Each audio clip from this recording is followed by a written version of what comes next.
দেখো বন্ধুরা, আজকে তোমাদের আমি আরও একটা মিষ্টির রেসিপি বানিয়ে দেখাতে চলেছি। দেখো, আজকে তোমাদের রসচাঁদ পিঠা বা রসচাঁদ মিষ্টি বানাতে চলেছি। তো তোমরা দেখলে বুঝতেই পারছো কতটা সুন্দর হয়েছে। তো কিভাবে বানাচ্ছি চলো দেখে নাও। প্রথমে আমি একটা বাটি নিয়ে নিলাম, আর ওই বাটির মধ্যে আমি কি করছি, এখানে টক দই নিয়ে নিচ্ছি এখানে 50 গ্রাম। এটা কিন্তু মিষ্টি দোকানের টক দই। তোমরা পিঠেটা বা মিষ্টিটা যদি পারফেক্ট স্বাদ পেতে চাও তাহলে মিষ্টি দোকানের টক দই নেবে, দেখবে স্বাদটা একদম পারফেক্ট অন্য রকমের হবে। একদম মিষ্টি দোকানে যেমন মিষ্টি তেমনই স্বাদ হবে।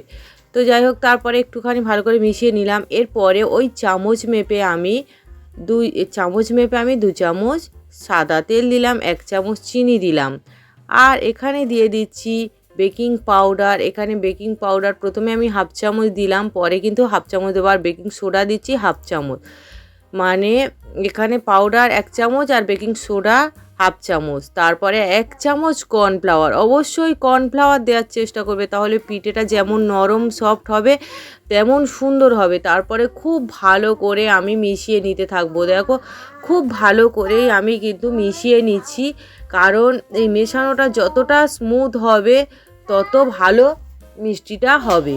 তো ওই জন্য খুব ভালো করে মিশিয়ে নিচ্ছি।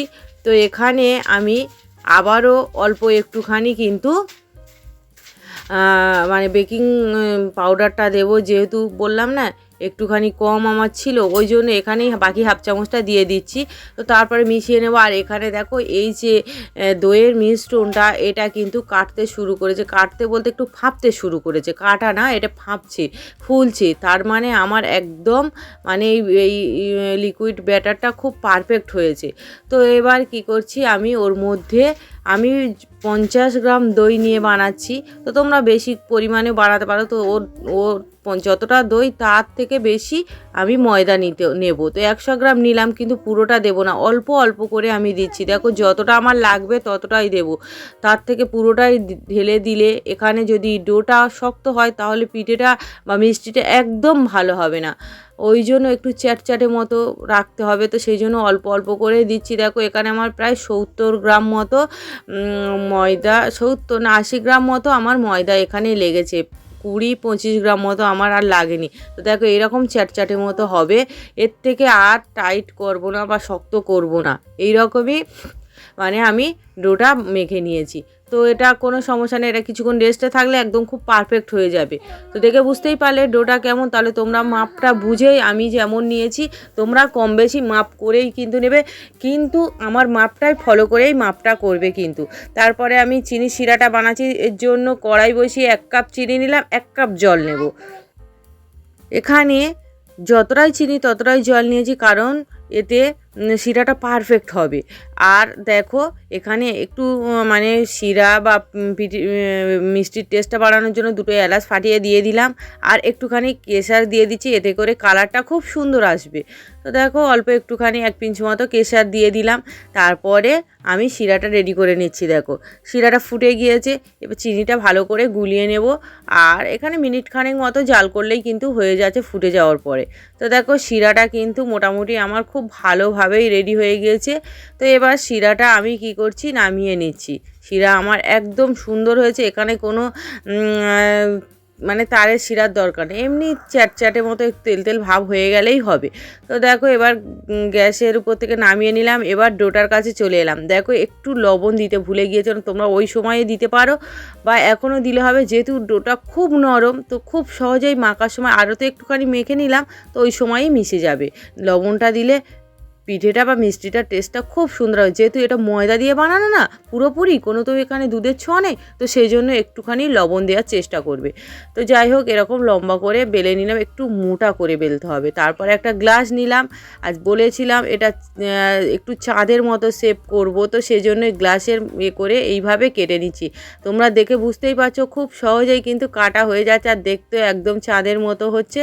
তো যাই হোক, এটা ওই জন্য নামটা বলেছি, এটা রসচাঁদ পিঠা বা রসচাঁদ মিষ্টিও বলতে পারো। একদম মিষ্টির থেকে কোনো অংশে কম নাই, খেতে দুর্দান্ত হয়।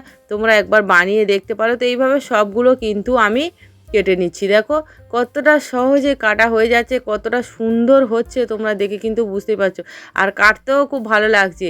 তোমরা এইভাবে একদম মেজারমেন্ট করেই যদি আমি যে মেজারমেন্টে মানে বানিয়েছি এটা তোমরা করলে দেখবে একদম পারফেক্ট হবে।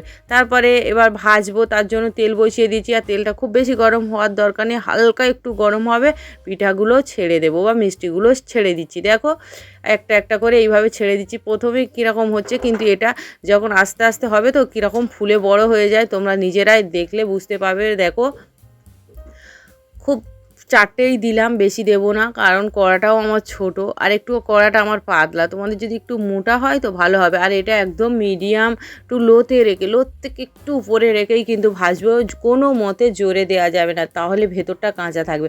আর দেখো ফুলে যাচ্ছে, দেখো পিঠেটা কতটা ফুলছে তোমরা দেখে কিন্তু বুঝতেই পারছো, খুব ফুলছে কিন্তু। তো কালারটা খুব একদিকে কালারটা খুব সুন্দর চলে এসেছে, তো উল্টেই দিলাম। তারপরে এইভাবে উল্টে পাল্টে একটু সুন্দর কালার করে আমি ভেজে নিচ্ছি। তো তোমরা যে যেমন কালার ডিপ করতে পারো, বা আমি তবে এই রকম সোনালি কালার করেই ভেজে নিচ্ছি। দেখো কালারটা কতটা সুন্দর হয়ে গেছে। তো কালারটা মোটামুটি আমার পারফেক্ট হয়ে গেছে। পিঠেটা একদম লো আঁচেই ভাজছি, কিন্তু মানে লো আঁচে ভাজলে পিঠেটা ভালো হবে, মানে লোর থেকে একটু উপরে রেখে ভাজলে ভালো হবে। তো কালারটা খুব সুন্দর চলে এসেছে। তো এবার আমি পিঠেগুলো বা মিষ্টিগুলো তুলে নিচ্ছি। দেখো তেল থেকে তুলে নিলাম, এরপরে আমি ডাইরেক্ট এটা শিরার মধ্যে দিয়ে দেব। শিরাটা এবার দেখি, শিরাটা আমার কিন্তু হালকা, মোটামুটি হালকার থেকে একটু বেশি গরম আছে এখন আপাতত। তো তারপরে আমি মোটামুটি দিয়ে দিলাম, একটু মিশিয়ে দিলাম, তারপর ঢাকা দিয়ে সাইডে রেখে দেবো। বাকি পিঠেগুলো আবার ওই একইভাবে বানিয়ে নেব, বা বাকি মিষ্টিগুলো একইভাবে। তোমরা এটা মিষ্টিও বলতে পারো, পিঠাও বলতে পারো। আমি পিঠা কেন বলছি, এটা যেহেতু শুধু ময়দা দিয়ে বানানো সেজন্য।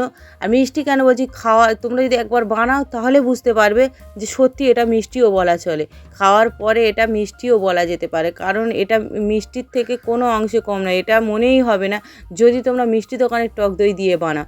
এমনি টক দই হলে হয়তো একটু টেস্টের ডিফারেন্স হতে পারে, কিন্তু যদি মিষ্টি দোকানের টক দই দিয়ে বানাও একদম মনে হবে যেন এটা মিষ্টি, মানে ময়দারই মিষ্টি, কোনো রকমের কোনো, এতটা সুন্দর হবে। দেখো পিঠেটা আরও রেডি হয়ে যাওয়ার পরে তোমরা তো প্রথমে এক ঝলক দেখেছিলে পিঠেটা কেমন হয়েছে বা মিষ্টিটা কেমন হয়েছে। তো বাকিটা তোমরা আবার স্টেপ বাই স্টেপ দেখলে বুঝতে পারবে। দেখো প্রথম ব্যাচটা দেখো ফুলে কত বড় বড় হয়েছে। আমার মিষ্টিটা বানানোটা পারফেক্ট হয়েছে বলে দেখো কতটা বড় হয়েছে। তো তোমরা একদম কিন্তু মাখাটাও আমি যেমনভাবে মেখেছি তেমনভাবে মাখে কতটা বড় হয়ে গেছে দেখো। তো বন্ধুরা আমি এগুলো তুলে দিচ্ছি, যেহেতু এগুলো একদম রস টেনে নিয়েছে, এতে আর রস টানার জায়গা নেই। তো আমি একটা প্লেটে করে এগুলো তুলে নিচ্ছি, নাহলে ভেঙে যাবে। তো সেই জন্য এগুলো আমি তুলে নিচ্ছি, খুব সাবধানেই তুলে নিচ্ছি, একদম ফুলে গিয়েছে। আর বাকিগুলো এই শিরার মধ্যেই থাক, এটাও কিছুক্ষণ থাকলেই এটাও ফুলে যাবে। তো যাই হোক, এটা আমি ঢাকা দিয়ে একটু রেখে দিই সাইডে।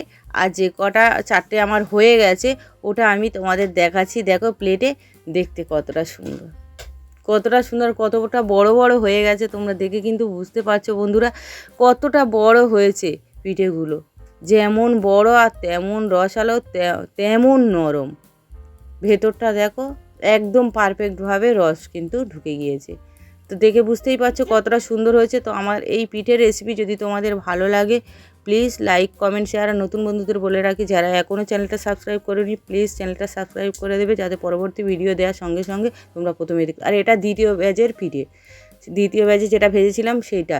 তো দেখো একটা ভেঙেও দেখাচ্ছি কতটা সুন্দর হয়েছে। তোমরা দেখো একদম এটাও পারফেক্টভাবে ফুলেছে। আরও একটা বড় ভেঙে দেখা, ছোটোর মধ্যে থেকে ভাঙলাম, তো আর একটা বড় ভেঙে দেখাচ্ছি। দেখো তাতেও তোমরা দেখবে একই, এই সামনে থেকেই একটা ভেঙে দেখাচ্ছি। দেখো এটাও দেখো একটুও মানে যে রস ঢোকেনি, পুরোটাই ফুলে গিয়েছে। তো তোমরা যদি এভাবে বানাও খেতে এত দুর্দান্ত লাগে, মিষ্টি আর কিনে খাওয়ার দরকার পড়বে না, মানে বাড়িতেই খুব সহজেই বানিয়ে নেওয়া যায়। তো আজকের মতো ভিডিওটা এখানেই শেষ করলাম। সবাই ভালো থাকবে, সুস্থ থাকবে, ধন্যবাদ সবাইকে। আর ফেসবুক থেকে যদি দেখো, ফেসবুকে সবুজ সাথী রেসিপির নামে আমার পেজ প্রোফাইল আছে, সেখান থেকেও তোমরা দেখতে পারো। সেখান থেকে যদি দেখো তাহলে প্লিজ লাইক কমেন্ট শেয়ার করে দিও আর ফলো করে দিও পেজটা। ধন্যবাদ সবাই।